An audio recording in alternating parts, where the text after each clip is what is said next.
Thank you so much, everyone who has been able to join today. My name is Nina Mago, and I am an alumni of the Professional Fellowship Program on Inclusive Civic Engagement. I'm also a keynote speaker on epilepsy, mental health, and inclusion. But in addition, I'm also the founder of the Purple Bench Initiative, which is an NGO based in Uganda, but with a global reach. Our work is to provide a holistic approach in solving some of our society's greatest challenges stemming from a lack of awareness about epilepsy. And if there's anyone here today that might not know what epilepsy is, it is one of the most common chronic non-communicable diseases of the brain characterized by seizures. So depending on where it is that the seizures are starting from, one might experience symptoms such as a loss of awareness, sensations such as, sights, smells, and so on. And it can also lead to you being unable to actually move. So we have over 50 million people globally living with epilepsy, but 80% of those people are in low and middle income countries. And 70% of those people can live seizure-free if they're well diagnosed and treated. And the risk that surrounds premature death in terms of people who are living with epilepsy is 3 times much higher than the normal population. So I would like to bring it down to the element of stigma, for which in many countries globally, people living with epilepsy face a lot of stigma and discrimination. Not just them, person living with the epilepsy, but the person who is caring for the person living with epilepsy, and the community might suffer as well. So in our attempt to understand stigma, I'll just go. Can everyone still see my screen? Yes, we can. Yes, we can, Nina. So what is this element we call stigma? So stigma is an attribute, a behavior or reputation which is socially discrediting, causing an individual to be mentally classified by others in an undesirable, rejected, and stereotyped way. And also in addition, stigma is a universal concept, but perceptions of it perceptions constituting stigma, may vary from one society to another, and majorly due to a difference in cultural norms, values, and structures. So what are the types of stigma? So we have health-related stigma. And before I actually get into that, I would like to really invite all of you to look at this presentation from your own point of view, since I am majorly focusing it on epilepsy at the moment. But I'd like you to think about it, all these things that you're seeing on the screen, think about them from your point of view as a person living with a disability or a person caring for someone with a disability, but from your perspective, to be able to understand all these different elements much better. So in terms of the health-related stigma, socially characterized by exclusion, rejection, blame, or devaluation resulting from an adverse social judgment about a person or group based on a health-related condition. Very common for us who have epilepsy. But also the felt stigma looks at the shame, embarrassment, and disgrace of having a condition, or the fear of being discriminated against, often holding a lot of people back from what they would have been able to do. Enacted stigma, on the other hand, is the actual instance of discrimination based on the diagnosis that a person might have. And then the internalized stigma is felt within a person with epilepsy and reflects their feelings, thoughts, beliefs, and fears about being different. In addition, we have the institutionalized stigma, which is basically society's position taken as embodied in our laws and statutes. Then we'd have the reflected stigma, which is by association and affects family members, care, and health workers. Back here where we are, on many occasions, you'll find that someone is reluctant to do something because they fear to be associated with someone who is living with a condition such as this. Interpersonal stigma, on the other hand, looks at the negative actions and reactions of significant others within or external to the family system towards the person living with a diagnosis. Here is a quote that speaks to a lot of the things that we work through as advocates, and many of you might be able to relate to some of this as well. So stigma of epilepsy in this case often leads to discrimination in education, employment, and social interactions. It's a barrier we need to dismantle together. A quote by Dr. Lee. So how does stigma present within our communities? And like I said, I would like you to think about this from your perspective in order to get to really embody these elements well enough. So from a workplace perspective, stigma can present through dismissal or refusal to hire someone. It can be through being paid less while everyone else might be getting a different paycheck. Then stagnation, because on many occasions, still giving epilepsy as an example, all the people that I have met that have active seizures have been doing work as cleaners, and I haven't been able to see anything else other than that. In the home state, how does stigma present? It might be hard to believe, but through separation of utensils, separation of rooms, derogative language that is often used within the space, but is also based on the cultural beliefs and values within that particular home. And then in our health centers, we look at the language and attitudes of medical personnel. Sometimes people are reluctant to touch and treat a person who is living with epilepsy because they believe that they're spiritually afflicted and they don't actually believe that it's a medical condition.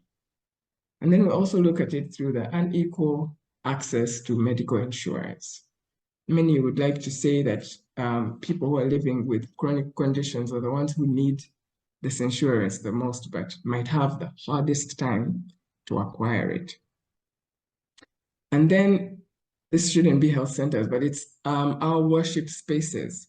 Sometimes it's through the teachings that don't really separate what epilepsy is from anything else, but sometimes it's also through the prayers or casting out demons, which really creates an even deeper stigma, considering the fact that people are looked at as possessed because of that.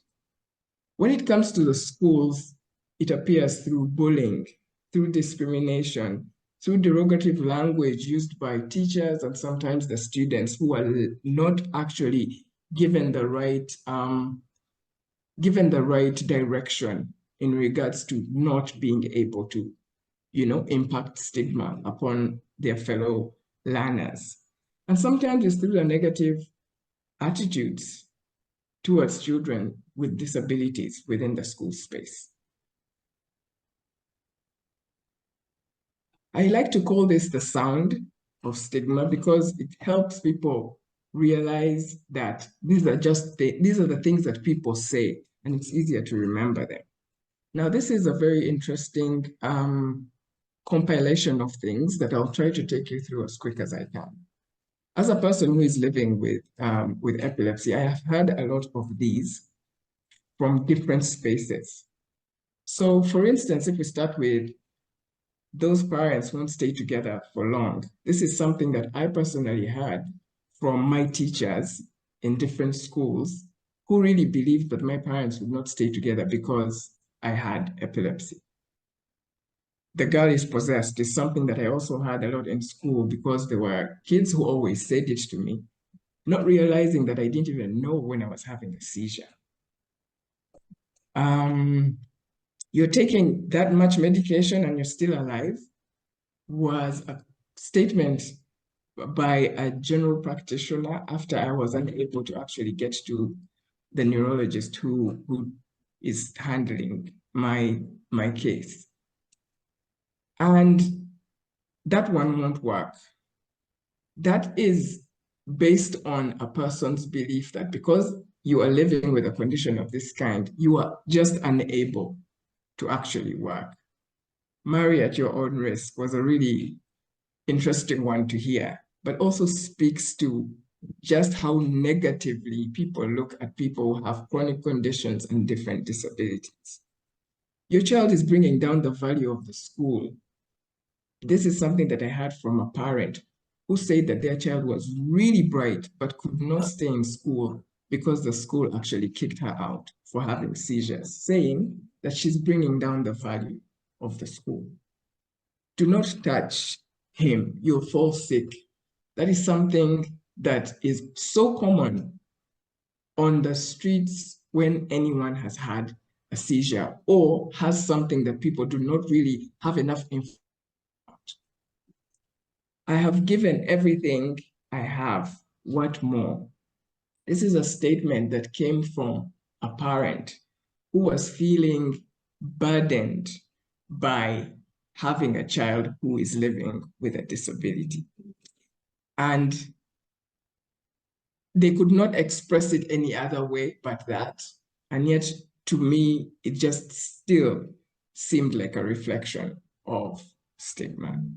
Why are you acting epileptic? Was something that I had at an event. Interesting enough, it was an epilepsy event that someone used as,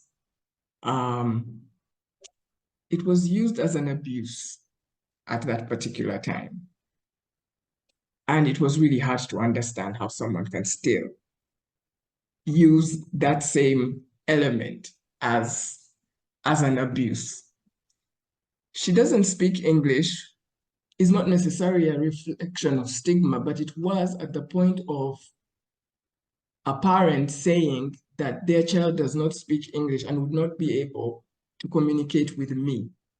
The fear of the parent at that time was what the child would be able to say that they were facing as a result of being in the home and being mistreated for having a disability.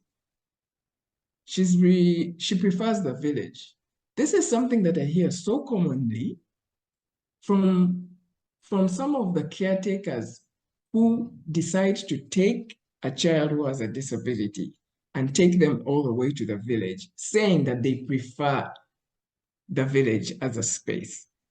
Many of these people do not prefer that space. They're just taken there and they don't really have much of a choice. But still, this is a reflection of stigma because they do not want that child to be seen they do not want that child to be seen with them, and as a result, them feeling stigmatized. That she has her own cup. I did not know at any one point that stigma would get to this degree where a person's utensils are separated because they have seizures. It is something that really caught me by surprise. We can't sleep with that guy in this dorm. This is a statement that was shared by a young gentleman who is actually living with epilepsy, but in a medical school. He is very interested in making sure that he learns, but he's being stigmatized even when he's in medical school, because still the environment believes that that is not a medical condition, it's a spiritual affliction. I'll come down to those people really suffer as the last. And this was a statement that was put forward by a doctor when we were having a discussion at a radio station. And he said, yes, I hear what you're saying, and those people really suffer. And I said, doctor, why do you now detach yourself from the people that you are treating when in sense they need you the most now on this radio station to let the community know that this isn't a spiritual affliction, that this is something that people can live with as long as they're being treated for it, that there is life beyond it. When you use a statement like those people really suffer, it's creating detachment, because therein is the fear of being associated with people living with epilepsy when he was actually treating them.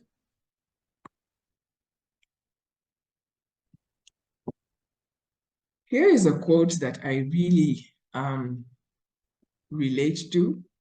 A life lived in fear is a life half lived. And every time I think about this particular quote, it just speaks to how much stigma holds people back and just creates a sphere of fear and feelings of disgrace and so many negative elements. And yet, if it's dealt with, then a person can live fully.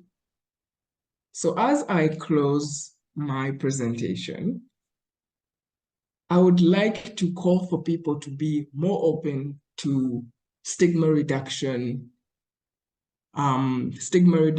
programs.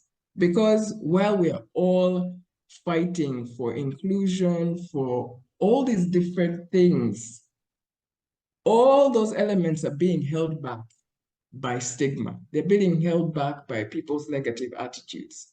They're being held back.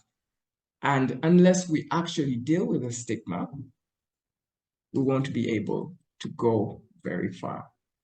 So thank you so much all for listening. I would like you to share your comments and actually discuss a little more about this from your perspectives. Okay, Dr. Martin, you have a question? Yeah, thank you very much.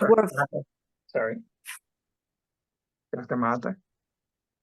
Yeah, thank you very much. First of all, I want to say, Nina, thank you very much. It was a wonderful, wonderful presentation, and it applies for all the disabilities, not only the neurological. Yes. Yeah. Then, and also, I want to add to the stigma sound, I want to add another phrase. They say, there is nothing to do. I have heard that over and over. There's nothing to do. And also, something that I have seen that has a lot of impact, a positive impact in the community, is community education. Because sometimes stigma is not other thing that ignorance. So if we educate the community, I think we are going to have good results, you know. And also about etiquette with people with disabilities. You know, when I travel, I use a wheelchair. Sometimes people that pushes my wheelchair just come to me as if I was a furniture and start pushing my wheelchair without telling me anything. You know, if we educate people about etiquette, we are human beings. We are not furniture. So, and thank you very much again. Thank you. Very good points, Dr. Martha. And one thing that Nina has made me think about, that stigma is everywhere. It's everywhere. From your doctor to your church, to your educators. It's basically everywhere. Nina, do you have a question? Thank you very much, Dr. Mago. That was a very good presentation. And, you know, I'm partially deaf, but I also, like Dr. Casilla, I use a wheelchair at airports. What I found is exactly what you were saying, is like, sometimes they forget, like they don't even forget, they don't even listen to you. Like you know, you'll say, I don't want to go there, I want to go there, and they won't even listen to you. They'll just push you because they have, it's like they have a power. And I grew up with my sister who was born with spina bifida, so she never walked, she was always in a wheelchair. So you know, I knew that she got scared sometimes when I was pushing her, and I was kind of careful, of course, with her. That's my sister, but still, I didn't realize until I was in it what exactly she felt, like that lack of power and lack of control over your own body. So that's hard. But what I wanted to really ask you is, what are the programs that you're finding effective in terms of changing the stigma, or in terms of impacting the stigma? And also, how are you measuring that impact? Thank you. Thank you so much for that. So we are really just getting to the root of this. And right now, we are focusing on having community awareness. So this is a big issue globally, but the people who I feel suffer the most are the ones who are at the grassroots and have it a little more difficult to actually get services as well. So right now, it's research being done so that we can actually be able to do it the right way and focus on getting the right impact as well. And Lena, Masenge, you have your hand up? Yes. Having experience of working with parents of children with disabilities, indeed, there's need to carry out sensitization and awareness raising. Number one, people must be aware of what causes epilepsy. Because if they know what causes epilepsy, they will remove all the beliefs that they hold about a person who is epileptic. Number two, parents, especially mothers, should know how to take care of a child who is epileptic, because they are the ones who are experts about the condition of their children. The attitudes that they hold towards their children will determine how other people can treat such children or people having epilepsy. So in this case, the mother or the parents or any guardian should study the child with epilepsy and know what are the signs that this child or a youth or a person shows when he or she is about to have seizures.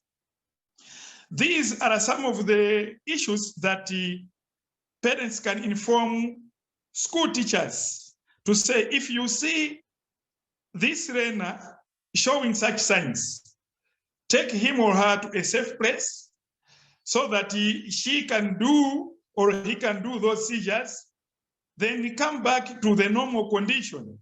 Rather than having seizures in public, it would develop fun to the other learners to be mocking this child. And when she or he realizes that she is becoming a laughing stock, she can develop attitudes of withdrawing herself or himself from the group. And finally, the other question that I can give to, or maybe I can help the community, is to make sure a child with epilepsy, or a youth or a person, the most important thing is she or he must accept the condition that she or he is in. Because self-acceptance is the first healing to build the resilience to any abuse or stigmatization that people might have towards an individual. These are the comments that I wanted to make. Thank you. Thank you, Masenga. Nina, do you have a response to Masenga's comments? It's all behavioral change, and it's a process.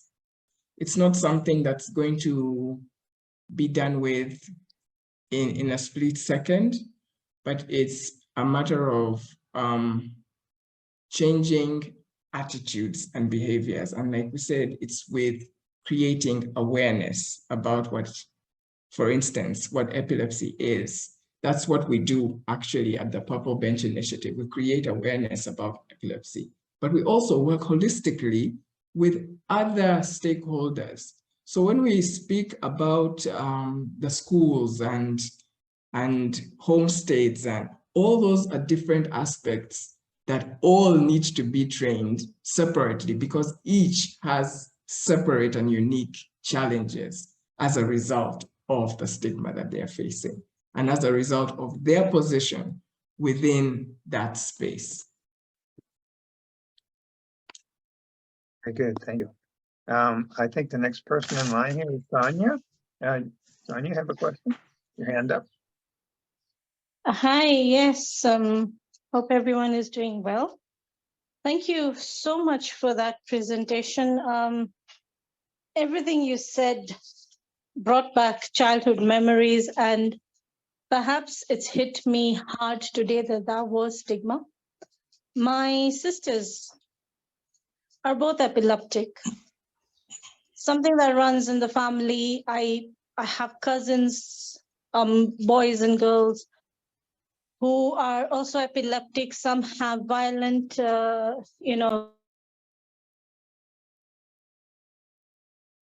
have a silent one. I remember this day so clearly. We were walking down a really busy street. We left school, we were heading home, but we decided to take a different route. And all of a sudden, in the middle of the road, my sister froze. And without thinking, without caring, I just jumped and pulled her out of a car's way. And the first thing I remember my parents did was slap her and say, what's wrong with you? Couldn't you see the car coming? And I was like, she's crossed this road so many times. And I was a 8, 9-year-old child. And I asked them, I said, but she's never done that before. Why would she do it now? She's just being silly, she doesn't understand road safety and stuff like that. And then over the years, I realized we were never told this was epilepsy. We were told this is a panic attack.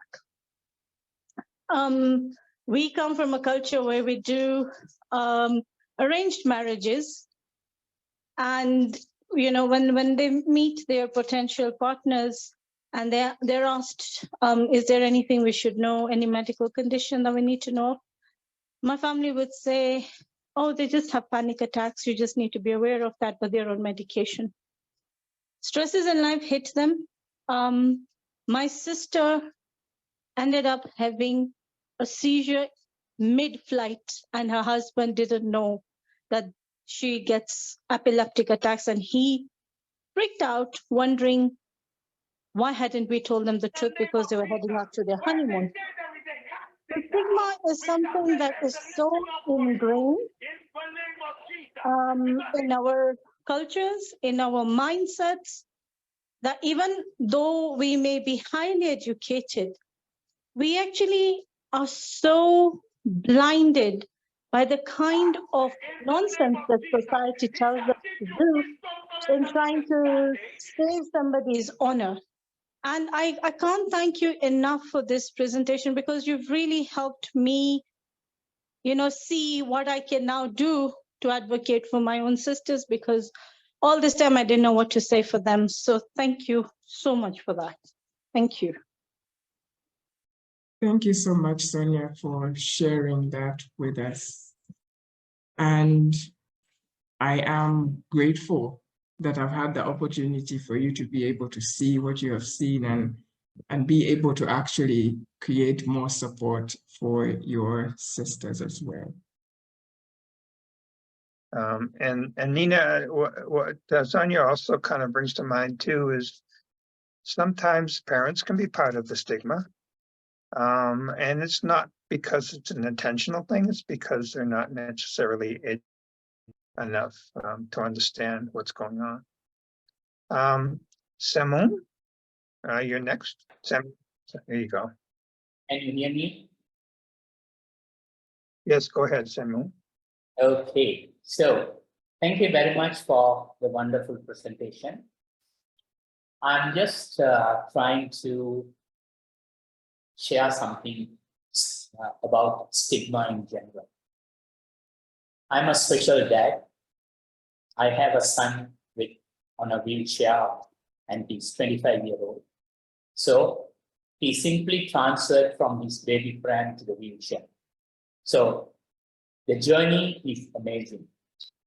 Now, I have my son is 25 now. So these 25 years, let's say the last 20 years, I have seen in many settings how people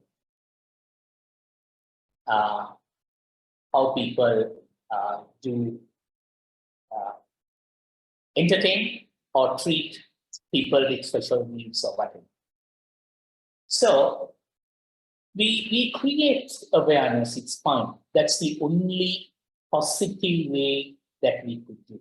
We cannot do anything. We cannot just call a person and say, hey, look here, you are not treating people this way. You treat people that way. We cannot tell.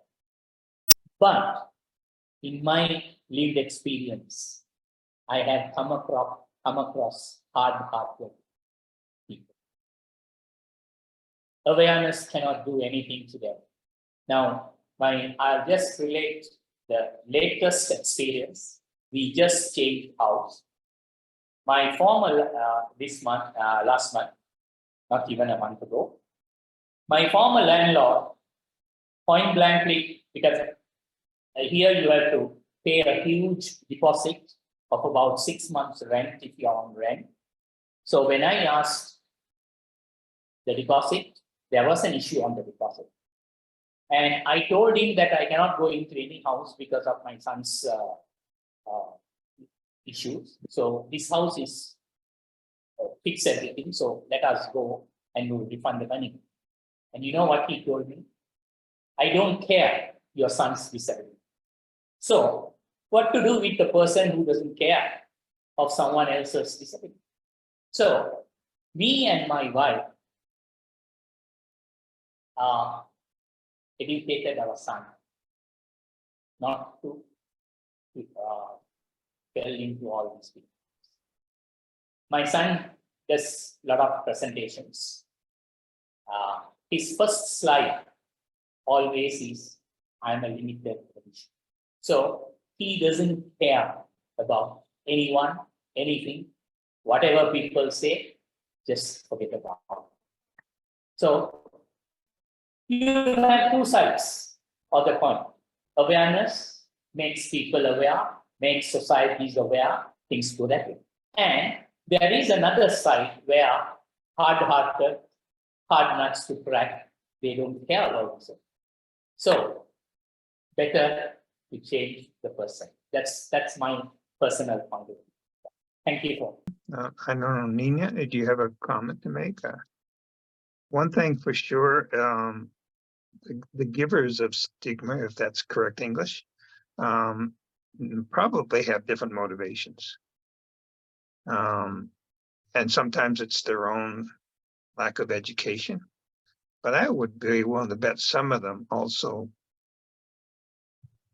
it's almost a case of bullying, oftentimes too, that they do it because it makes them feel good, puts them up.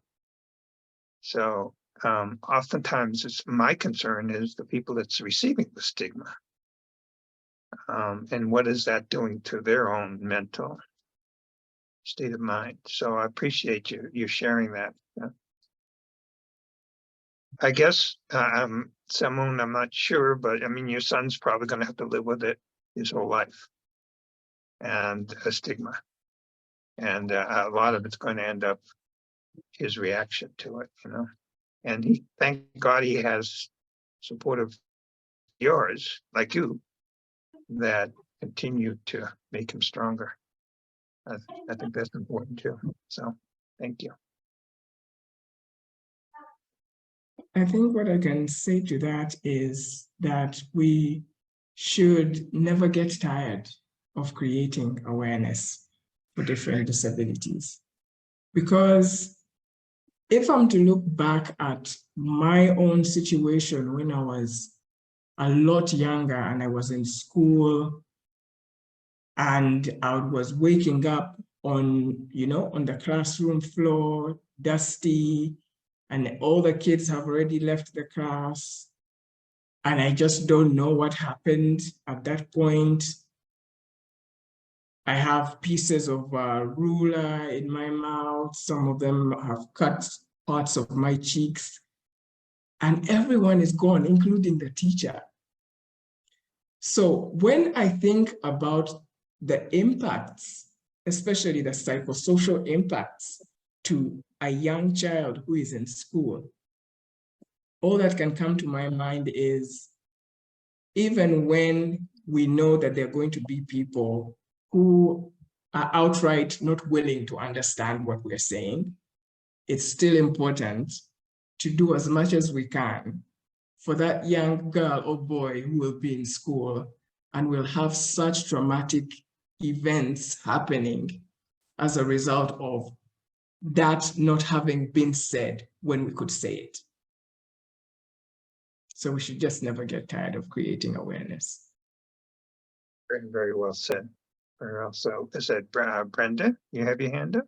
The things that stood out to me is that with conditions such as epilepsy and a lot of mental health disorders and a lot of other things, the idea of the invisible disabilities, I think make it difficult for the, to help reduce some of those stigmas, because you might not, obviously it's not something that the general population would see on a regular basis, whereas somebody like in a wheelchair, it's not easier, but there's different immediate stigmas in those cases when it's more obvious. But I'm sure it's very difficult with some of those invisible disabilities when, if you do have a seizure, then, suddenly there you are and nobody knows what to do. So that's a huge task, and I applaud everyone that's involved in that education, because again, you never know if the person sitting next to you or walking next to you might have a seizure, and but still raising that awareness is so important. So thank you for that. The other thing I was thinking of was how people that are not educated or don't have an awareness speak to someone with disabilities as if they're not human, or that they're not able to speak, or that they have, they're not intelligent. So it's always been amazing to me that for my brother who's in a wheelchair, that people will speak directly to me when I'm with him, and then I just look at him. I don't speak at all, and he's answering their questions, and it's like, but they don't know how to interact with him. So I like to see, when I do see people that are out and about that have more obvious disabilities, to have some sort of interaction with them, even if it's just eye contact and smile, because I know they are people, and regardless of whether they have any mental disabilities or intellectual disabilities, then they're still people. So yeah, just the getting people out and about and exposure is so important, and it kind of disappoints me that there's still people, whether it's the parents as the child's growing up, that are afraid to take them out because they don't want people to look at their child. We just have, everybody's integrate everyone in society so that we can all learn from each other and respect whatever disabilities, visible or invisible, that one might have. But thank you. This has been a very informative and eye-opening presentation and discussion. Thank you so much, Brenda, and you are absolutely right. It can be particularly harder when you have an invisible disability for people to even take you serious when you've walked into the hospital and say you need help. Even when it comes to particular programs that you might sign up for, or, there's always that we need to be able to see it, to believe it element when it comes to some of these things. And it can really make issues a lot more difficult. I remember at some point I was selected to be a part of a program. It was a disability program. And when the flyer was posted, there were many comments that came onto that particular post that said, "So what's wrong with her? Are you trying to tell me that that birthmark on her face is what gets her into disability?" So there are a lot of ignorant people out there, and there are a lot of people who are not even willing to understand a perspective other than theirs. But these are some of the things that we really have to look at and keep fighting the fight, the good fight at that. I think part of what Brenda is saying too is a term that's used in the disability community as ableism also. And ableism is basically a discrimination against people with disabilities. It's not an intentional, oftentimes. Most times it's not an intentional discrimination. It's just a case that the person who is dealing with that is not educated enough to know that a person with disability is not anything different than anybody else. I remember a situation where I was coming out of a supermarket and there was a woman in a wheelchair, and she was going through her pocketbook, probably looking for her shopping list. And somebody came up to her and she was kind-hearted. And she said, "Are you okay? Can I help you?" And the person was basically just going through her pocketbook. But the fact that she happened to be in a wheelchair, she was assuming that there was something going on there, something wrong. So it's basically ableism is often a case of lack of education on a lot of people. So Nina, we have basically two areas we need to work on. One is certainly educating the general public as best we can. And I think as advocates, we need to do that and to bring attention to things where they are basically, it gets into stigma. And the other one, which I think about a lot, is the fact that a person who has a disability, as I had mentioned before, oftentimes will probably face stigma their whole life. And so they're going to have to then work on their own self-confidence and belief. Can you explain a little bit how you've done that to try to your own self-confidence, that even though people may look at you and have reactions that are probably making you feel bad and maybe even make you feel inferior, that to keep that state of mind that you're not inferior, you're a viable person with as just as much as everybody else. How does a person deal with that? It's quite a process, I must say, because it's complex when you've been hearing this for so long since you were small. I started having seizures when I was 3 years old.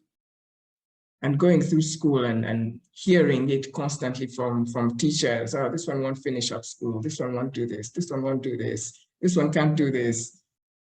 It to some degree does get to you. But I think that what helped me was, one, finally understanding what it was that I was dealing with, because it also took me a while to know that I had epilepsy. One of the things that people never realize is that when you're having a seizure, you don't know that you're having it. The only thing that's in between you and the last time or the last person you spoke to was a gap in time that you constantly can't seem to be able to account for. So when all those things were happening, I had no clue. But finally, I started to understand what it was that I was dealing with. And I equipped myself with as much knowledge as I had and I could gain, and became an advocate for it as well. Part of my confidence comes from being an advocate for something that I am already living.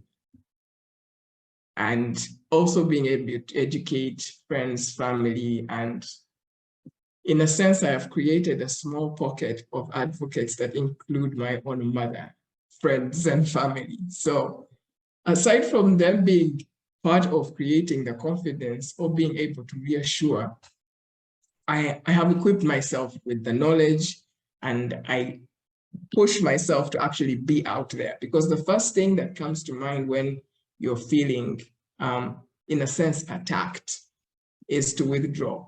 And I try my best not to have to do that, because it sometimes can be a slippery slope. So equipping yourself and knowing that you're beyond what you're living with. Nina, and I think I've heard the theme over and over again now, is oftentimes a very critical part of of dealing with stigma and many other things in the child's life that has disabilities, your family and your caregivers and your support team. I think at some point we need to do some sort of a discussion on that, because I don't know how many times I've heard people say, thank God for my mother. Thank God for the support she gave me. And obviously it sounds like she was important in your life too. So as far as dealing with disability. Most definitely. I think we would pair that with the impacts of stigma, because that's actually one of the things that we didn't discuss in today's discussion. But when we actually start to look at what the impacts are on the individual, on the family, on the community, then we'll be able to hone in on just how important some of those people are.